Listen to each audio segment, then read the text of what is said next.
Нэгэн хүн Сократ дээр ирээд ин хэлв. Найз чинь таны тухай надад юу гэж хэлснийг та мэдхийг хүсэж байна уу? Төрүүлээгээрээ та эхлээд надад хэлэх гэж байгаа энэ үгэ 3 шүүрээр шигшсэн эсхийг хэлнэ үү гэж Сократ өгүүлв. 3 шүүр гинэ. Тийм ээ. Хүн ямар нэг зүйлийг хэлхийнхээ өмнө үгээ 3-таа шигших хэрэгтэй.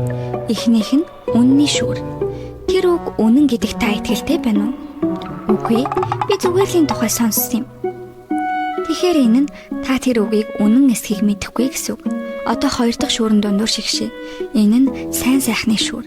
Та тэр үгээрээ ямар нэг эерэг зүйлийг хэлхийг хүсэж байна уу? Үгүй. Харин ч эсрэгээрээ шүү.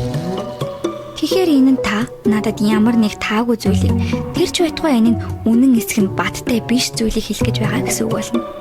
Одоо 3 дахь шүүрээр шигшээ. Энэ нь ач тустай байдлын шүүр.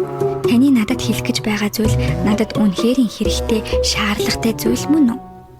Үгүй дээ, бараг л онцгийн шаардлагагүй зүйл.